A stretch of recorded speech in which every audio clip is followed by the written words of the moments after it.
मुस्काने लगी, राहगीर सज गई है सभी वादियां, हर अली से कली गीत गाने लगी।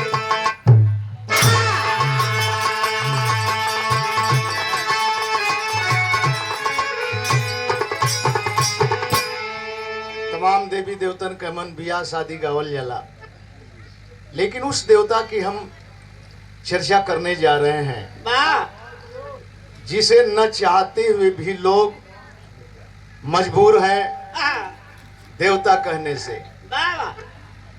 हर देवता में कहीं न कहीं दाग मिल सकती है, लेकिन एक ऐसे देवता साबित हुए जो हर समाज के लिए जो दिया वही देवता।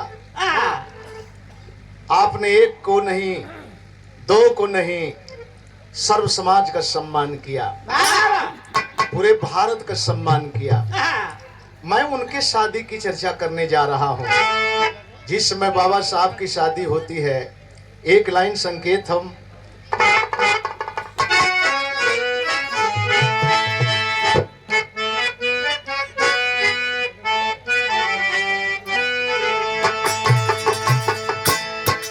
अरे मुझे जिंदगी, मुझे प्यार की जिंदगी देने वाले,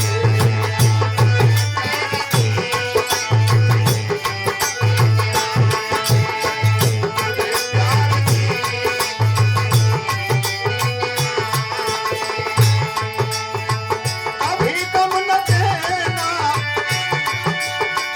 कभी गम न देना, खुशी देने वाले, मुझे प्यार की जिंदगी देने वाले।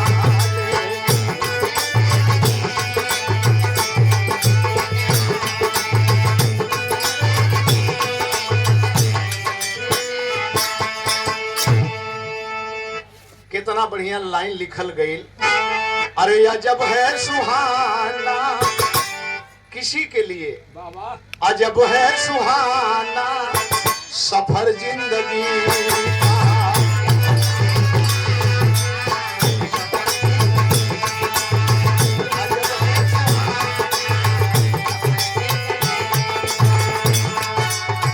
दिखाता है सबको, दिखाता है सबको असर जिंदगी का। अजब है सुहाना सफर जिंदगी का।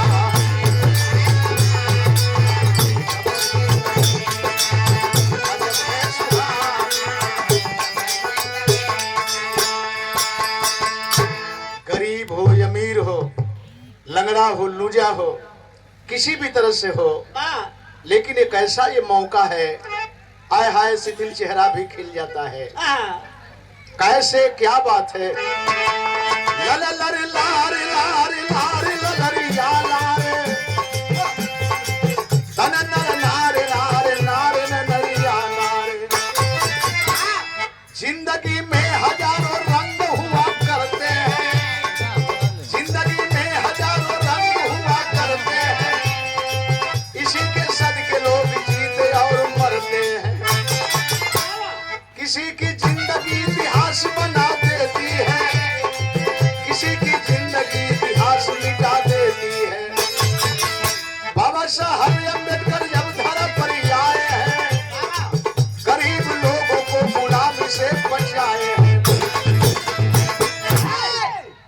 बाबा साहब का जन्म आप इस विषय में जानते हैं। 1891 ईस्वी महू इंदौर छावनी 14 अप्रैल माता भीमाबाई के गोद से, भीमाबाई के गोद से हुआ।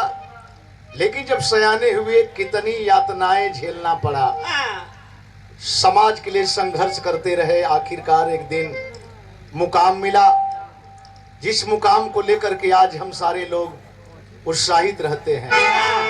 लेकिन अचानक एक दिन दोनों बेटे पिता राम जी राव के बगल में बैठे हैं, आनंदराव और बाबा साहब सकपाल। भीमराव आनंदराव एक बात कहे, अपने पिता से, पिताजी एक बात कहना चाहता हूँ। कहे क्या तर्ज लगल।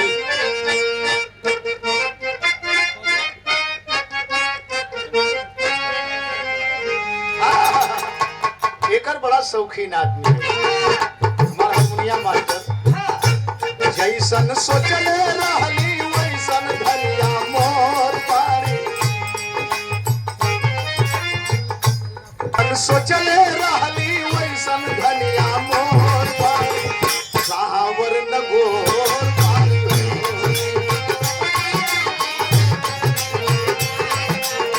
सावर न गोर पारी।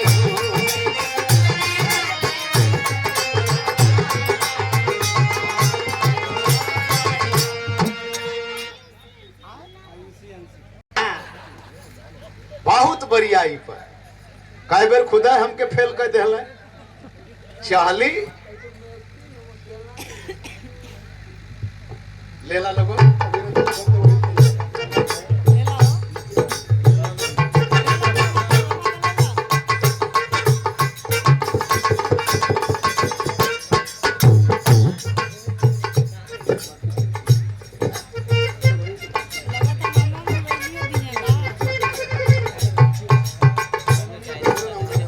ठीक ठीक।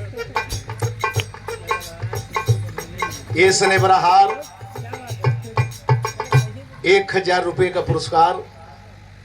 बहुत बहुत बधाई देते हैं, धन्यवाद देते हैं, साधुवाद देते हैं और आपके दाम्पत्य जीवन सुखमय रहने की कामना करते हैं, इबादत करते हैं। जिस तरह से आप हंस रहे हैं हमेशा पूरा परिवार इसी तरह से हंसता रहे। ये आज के दूल्हा साहब होंगे। हाँ तो हम लोग के समझ में का आया कि दूसर के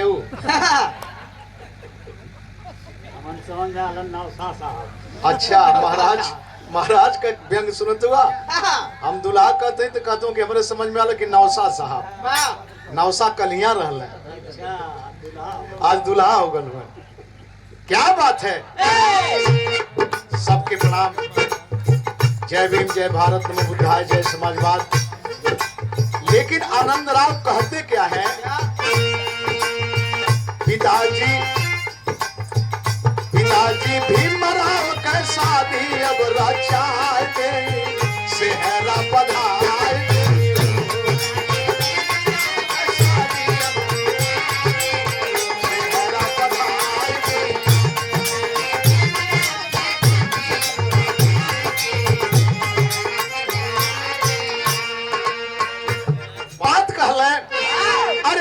स्कूल पास कैले 17 बाऊ मरिया आज अवैध मानल जाए।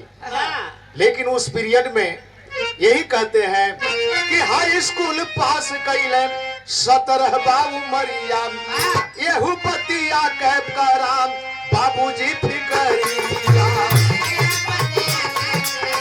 बाबूजी फिकरिया, यहू बतिया कैब। इनके जीवन का अब साथी एक मंगाए दे,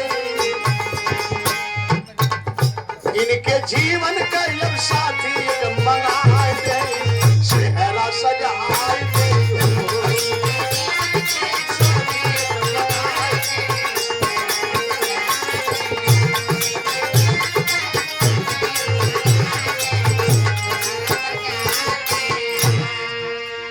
काला की 17 वर्ष की उम्र हो गई। अब कहिया बियाह करबा, अब कहिया बियाह करबा और हाई स्कूल पास भी हो गल हुए। अब तो बियाह जरूरी हो गए। बाबूजी कहला कि रे भाई बड़ा हुआ तोहार बात भी मानल जरूरी है।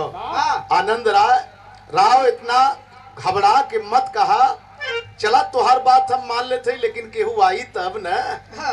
ई आवाज बिजली की भात चारों तरफ फैल गई।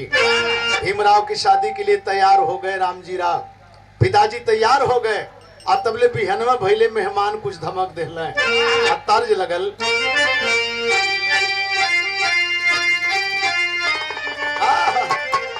अरे पितल बसंत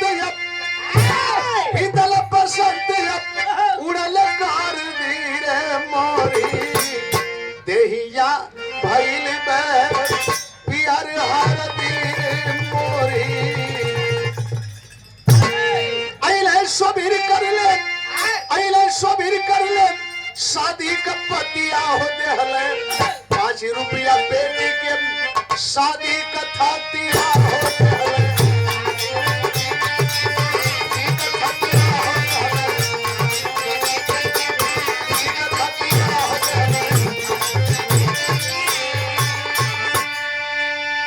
वो पीरियड में 5 रुपया बड़ा कीमती रहल।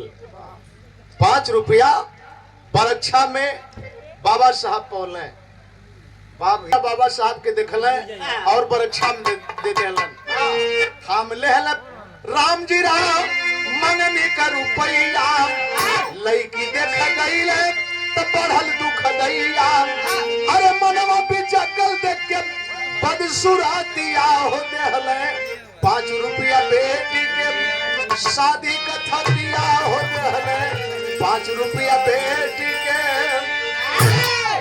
5 रुपया पर अच्छा तो हो गयल। लेकिन जब लड़की देखे गईले आय हाय लड़की ना पसंद आयल बाबा साहब लायक लड़की जब ना पसंद आयल तो 5 रुपया वही जन दे देले अपने तरफ से दे के फिर वापस अले 10-15 दिन शांत हो गईले। आज जब शांत हो गईले तो और से केहू खबर लेके आल के रे भैया सदिया ना होई राम जी साहब खला कि वही शादी करे के विचारा ना बहाना मरला की शादी करे के विचारा ना और तब तक सोबीरकर जो है कहला कि ऐसे कैसे होई 5 रुपया थमला 5 रुपया हमरे घरे देहला तो ऐसे कैसे हुई तर्ज लगल।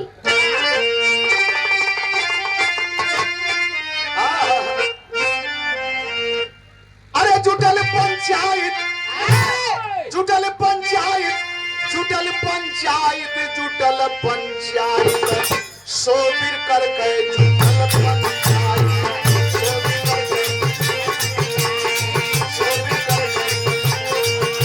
जुटल पंचायत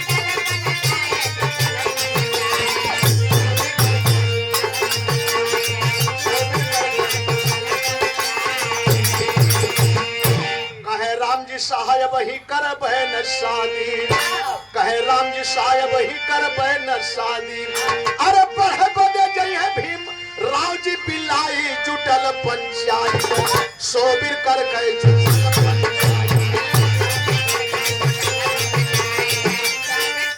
करते हैं जुटल पंचायत जुटल पंचायत जुटल पंचायत सोबीर कर के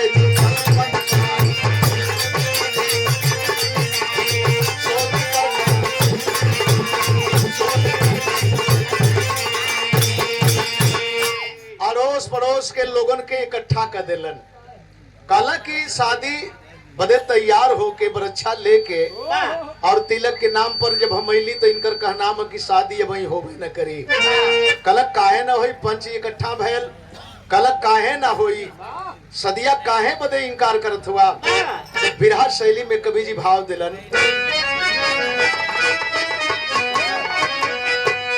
अरे आजादी तब जब दलितों के मिली आजादी तब जब दलितों को मिली पहले शिक्षा फिर संघर्ष बाद में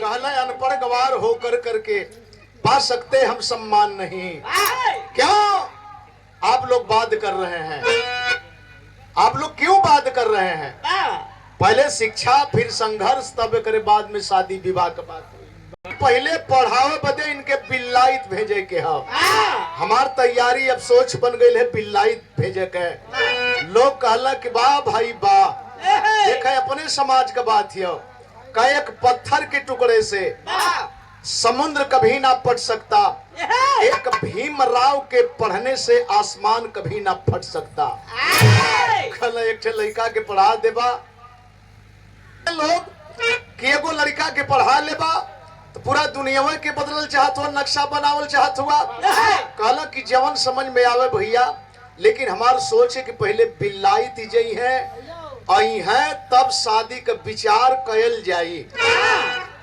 तब शादी का विचार कयल जाई। पंचायत के लोग कहले कि ना ना ई सरेसर बेईमानी है ई सरेसर बेईमानी है शादी ना करे के एवज में लोग दोषी बनाए के 5 रुपया का दंड लगा दे 5 वही चलत था बहादुर हमके का करबा बढ़ोईबा चल के फिर से अभी पूछत हो कि तोके कितना मिलल रहा आए त हमके बढ़ोईबा कि आपन बढ़ोईबा चला पहले तोहरा ही कहीं चलल जा। हाँ हमार बाद में जायजा लिहा तो गौर करेंगे 5 रुपया दंड जब लगौले तो 5 रुपया दंड देवे के परल तर्ज लगल।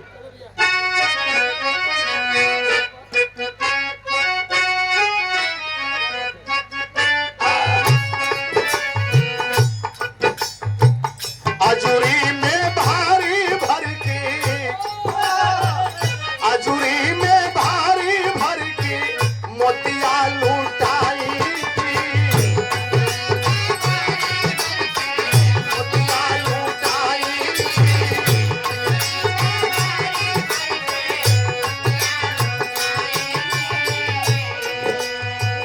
अजूरी में भारी भर के मोतिया लूटाई मोतियन के आंगना में मोतियन के आंगना में चौका पुराई मोतियन के आंगना चौका पुराई मोतियन के आंगना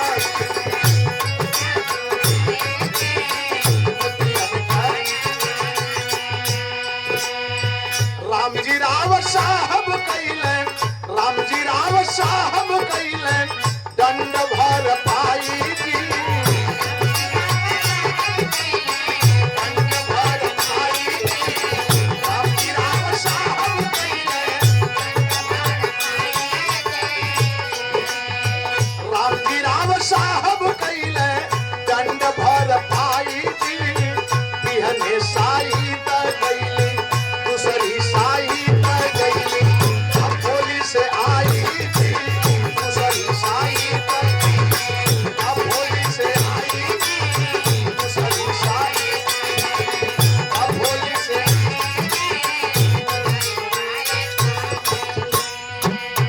दादर के बगल में लड़की नहीं पसंद है शादी नहीं होगी लेकिन बहाना मार के पंच के जवन दंड लगल है वो दंड दे देलें लेकिन ये बात चारों तरफ फैलल है कि सदिया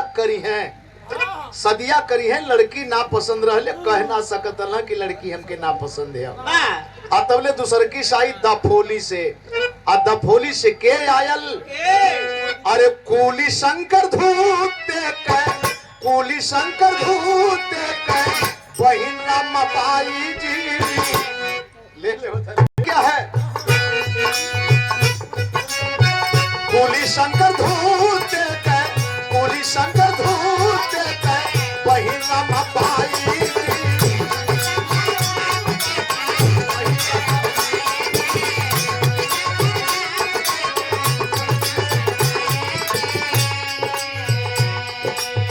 कूली शंकर धूत के बहिन रमाबाई जी दूसरी शाही त गईली दूसरी शाही त गईली होली से आई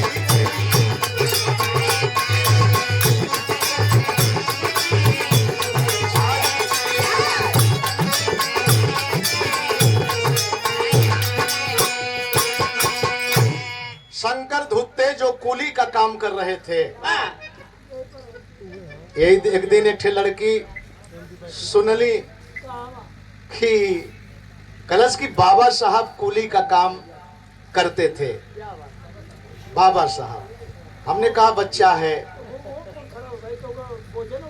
नहीं ठीक है ओके वो समझा ना पौलस ओकर बारीकी उजान ना पौलस कहे के तो कह देलस लेकिन उसको व्याख्या नहीं कर पाई बोझा तो इतना बढ़र उठा देल कि दुनिया में शायद अबले ना केहू भयल न तो उम्मीद कई जाले कि बाबा साहब जैसा कोई होगा। गौर करेंगे शंकर धुत्ते जिनकी बहन माँ पिता नहीं थे बड़े प्यार से पालन पोषण किए थे आए बाबा साहब के लिए और गए राम जी साहब देखे रमाबाई को पसंद कर लिए रमाबाई को पसंद कर लिए और जब दिन बारी रखा गयल तो दोनों और खुशी होले ओहर लड़की भी सोचे ले कि कहिया आई हैं डोली आई बाजा आई, बाजा बजी और हमारी मांग में सिंदूर पड़ी। यार दूल्हा भी सोचता है कि मैं बारात लेकर के चलूंगा और साज सज्जा के साथ चलूंगा, वहां पर लोग हमको देखेंगे, हम लोगों को देखेंगे। आखिरकार दिन बारी रखा गल, दिन बारी रखा गयल, और जब दिन बारी रखा गयल तब पहपट लग गल।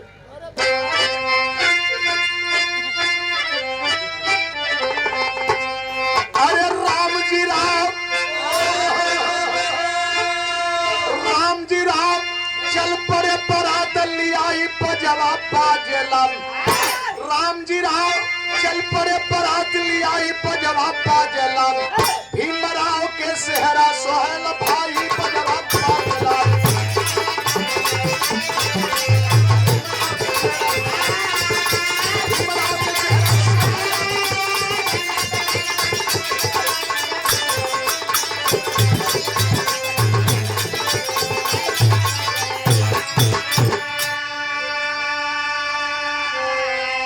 अरे गाँव तो भोली गली गली अब देखा गई सजाई हो। अरे कूजे सजल गाँव तो भोली देखबा गली गली मर भाई हो। कूजे ढोल सुहावन जबकि बाजे मधुर सहनाई हो। अरे भैल रात तो भैली रस्म अदाई पजवा पाजेलाम। हुआ सुबह रम्मो का भैल विदाई पजवा पाजेलाम।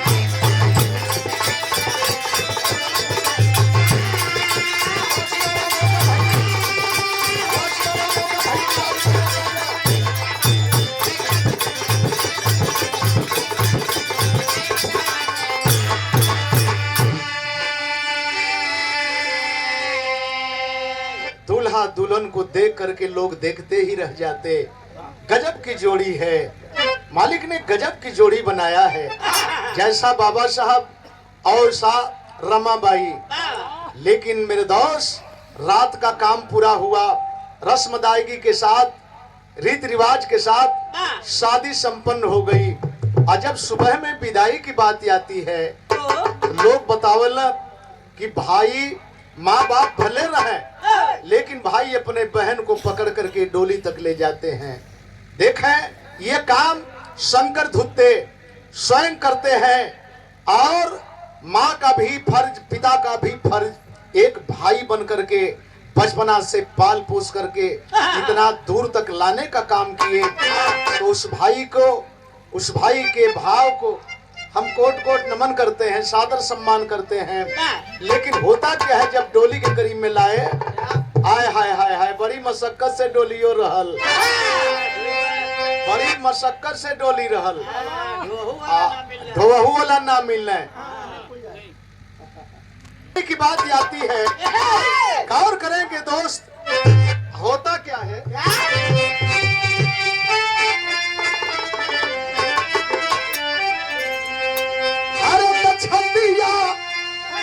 छतिया लगा शंकर धुते पाहिनी के। विदा कैले डोलिया में आंसुआ बहा।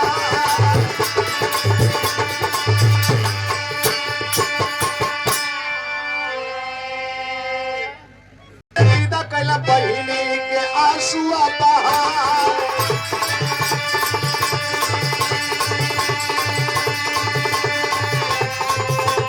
बचपन में दूनो या बात भैले फूलवा। बचपन में दूनो या बात भैले फूलवा। आई बाबू छोड़ गईले उनके पिसरा। आई बाबू छोड़ गईले उनके पिसरा।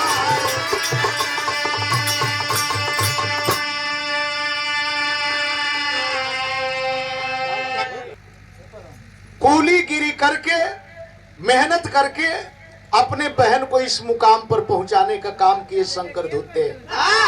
दभोली के रहने वाले शंकर धुत्ते साहब विदा करके बड़े निराश हो गए कि बहन भी चली गई, अब अकेलापन महसूस हो रहा है।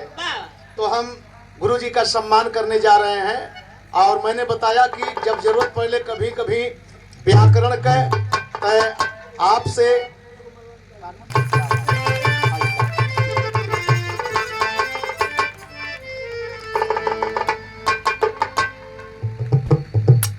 ठीक है, ठीक है। जोगिंदर भी सम्मान कर रहे हैं और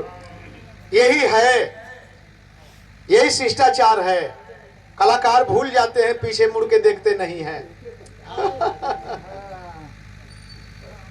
क्या बात है, पीछे मुड़ के देखना चाहिए। एक दिन हर दिन भले हमन के नहीं याद कैल जा, लेकिन जब गुरु पूर्णिमा आवेले तो मैं बनारस भी ख्याल करेला और चंदौली भी ख्याल करेला। मुगल सराय, बनारस, चंदौली ख्याल करेला कि चेहरा नंदलाल का दिखाई दे रहा है कि नहीं। कौनो साल ऐसा बाकी ना हो कि गुरु पूर्णिमा से पहले ही फोन कर देना कि का हो, चले के है कि ना चले के है। कहा कि प्रला कि गुरुजी कैसे नागा हुई, तो बहुत बहुत आशीर्वाद मिला। विदा कर दिए। रमाबाई अली जबकि अपनी ससुरारी,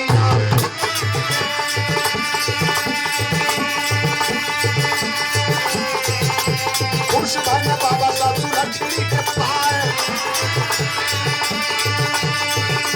खुश भाई बाबा सासू लक्ष्मी के पाए। गोदिया में भैया देख बच्चा ही चला जानवा,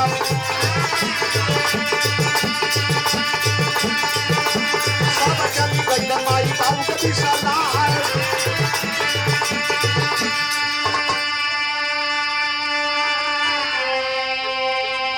कई बच्चे होते हैं, लेकिन गजब का दिन था वो। बच्चा होता था मर जाता था, बच्चा होता था मर जाता था। बड़े दुखित बाबा साहब। अरे अंतिम में सतवंत साहब सतवा निभवन, अंतिम समैया में भैया साहब।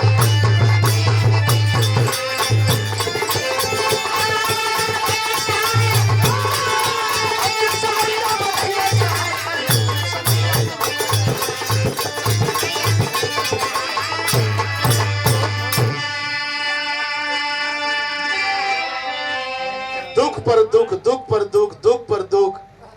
बारे समय गजब का खेला कि बाबा साहब पा करके रमाबाई को बड़े प्रफुल्लित हैं, बड़े खुशहाल हैं। लेकिन समय गजब पर गजब ढाती गई। तमाम बातें हैं।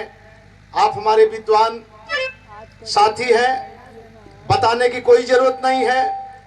बच्चे मरते गए, बाबा साहब परवाह नहीं करते।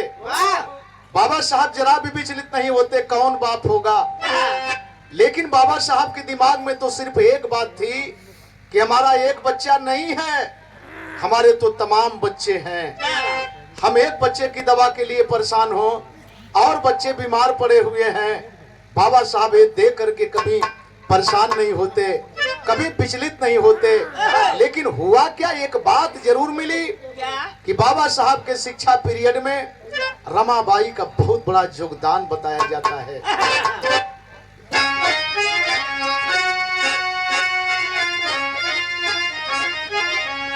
अरे रमाबाई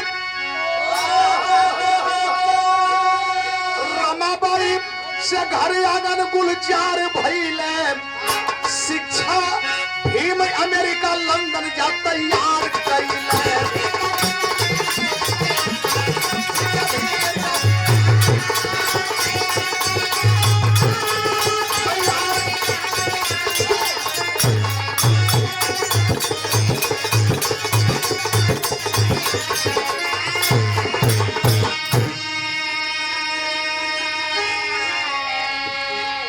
तमाम डिग्रियां, यहाँ तक कि विदेश में जाकर के, भारत में तो नहीं, भारत में तो अपमान की डिग्री सबसे बड़ी सर्टिफिकेट मिली। ऐसे विद्वान को जहां पर जन्म हुआ, जहां के लिए आपने इतनी मेहनत किया, वहां पर अपमान की डिग्री मिली। सम्मान की डिग्री मिली तो विदेश मिली, और मिली ही नहीं, आज भी मिल रही है। सिंबल ऑफ नॉलेज पाए वहां तमाम लोग पढ़ने वाले भारत के थे। नेहरू साहब भी थे, गांधी साहब भी थे, राजेंद्र साहब भी थे, तमाम लोग थे। लेकिन सिंबल ऑफ नॉलेज, ज्ञान का प्रतीक, अगर किसी को ये डिग्री मिली तो सिर्फ व सिर्फ ओनली वन बाबा साहब डॉक्टर भीमराव अंबेडकर को मिली। और केवल डिग्री ही नहीं मिली, बाबा साहब के नाम पर तमाम व्यवस्था अमेरिका के अंदर कहीं रोड बनाए जा रहे हैं, कहीं विद्यालय खोले जा रहे हैं, कहीं ओबामा के द्वारा बाबा साहब को ये कहते हुए सुना गया कि बाबा साहब भारत रत्न के लिए तरसते थे लोग। बाबा साहब के जाने के बाद भारत रत्न के लिए तरसते थे। अरे काश बाबा साहब हमारे यहाँ पैदा हुए होते तो हम बाबा साहब को सूरज की संज्ञा देते, सूरज की संज्ञा देते। जिस सूरज के प्रकाश से दुनिया प्रकाशित है, प्रकाशमय है। भारत ही नहीं, लोग नकल करते हैं, बाबा साहब के संविधान की नकल करते हैं। दुनिया बताई जा रही है, दूरियां देखी जा रही है, लेकिन संविधान लिखते समय बाबा साहब ने संविधान के हृदय में ही समाजवाद पिरो दिया। हम सब एक धर्मनिरपेक्ष हैं, हम कई जात कई धर्म के लोग हैं, हर वेशभूषा वाले लोग हैं, हर भाषा वाले लोग हैं, लेकिन फिर भी हम सारे लोग भारतीय हैं, इसलिए धर्मनिरपेक्ष कहा जाता है। गौर करेंगे, हाय हाय होता क्या है। अरे भइले बीमार, भइले बीमार, भइले हॉस्पिटल में भर्ती। उस पीरियड में, शिक्षा के पीरियड में आनंद राव भी साथ छोड़ गए, पिताजी भी साथ छोड़ गए, आय हाय हाय हाय रमाबाई भी साथ छोड़ गई। और जब रमाबाई साथ छोड़ गई तो बाबा साहब टूट सा गए। बाबा साहब टूट गए रमाबाई के निधन के बाद, और बाबा साहब मधुमेह के मरीज बन गए। लोग बताते हैं, बताया जाता है, ये प्रमाण है कि भइल है बीमार, भइल हॉस्पिटल में भर्ती, और सविता अम्बेडकर हम बनली अनुयर।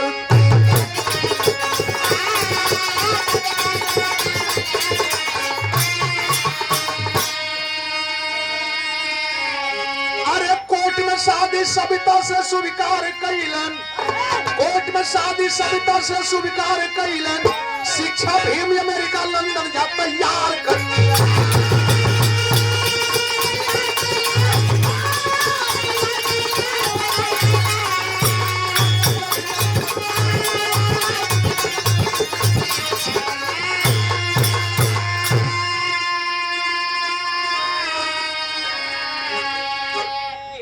समय ऐसा आ गई है, नहीं तो लोग मुंह देखे बदे सोचे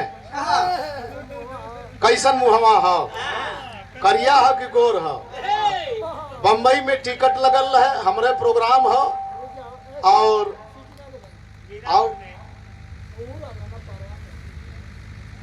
अपने पड़ोसी रहल, अपने दहीसर चेकनाका पर हमारे नाम पर टिकट कटत था। हम दोनों कलाकारन के नाम पर अटैची ले ले ही, पैंट शर्ट पहले वही तरह के जात है, आ तबले धक्का दे के हो दे कह देना सा। प्रचार रहे दोनों दुश्मनों का टक्कर, हम ही के धक्का दे के टिकट कटाओ ला हो हर कह देना। कहले कि दोबारा जाइला तो 2 थप्पड़ मरबो करिए सर। और तब तक कमेटी के लोग देखल, कहले सर आप वहाँ खड़ा है, हम कहीं का करी मार खाए जाए। तो लोग कहला कि रे फलाने आ रहे हैं, आप लोग जाने नहीं दिए। तब तुरंत जगह मिलल, अंदर गल। तो अब तो समय ऐसा आ गई है कि सब कुछ घर में पा लेते हैं आदमी, लेकिन भैया काम करते हैं।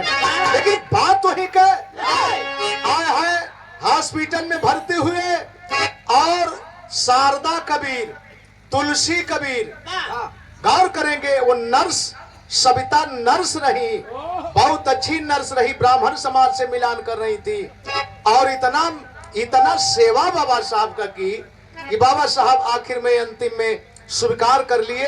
अब आगे चल करके बहुत बड़ी बात इसके अंदर छुपी हुई है कि कहां से किसकी गलती थी, क्या था नहीं था, इस पर हम नहीं जाना चाहते हैं। लेकिन कई नाम से पुकारा जाता है, लक्ष्मी कबीर, शारदा कबीर, तुलसी कबीर और सविता अम्बेडकर बाबा साहब ने नाम रखा। तो ये रहा बाबा साहब के शादी का इतिहास। गुरु बिहारी गुरु गणेश का खत्म हुआ दस्तान, विमल चंद्रिका कवि के साथ बच्चन से प्रेम, आजादी तब जा दलितों को मिली आजादी, तब जा दलितों को मिली। ये अनियल एक होकर नहीं हो जाई बर्बादी।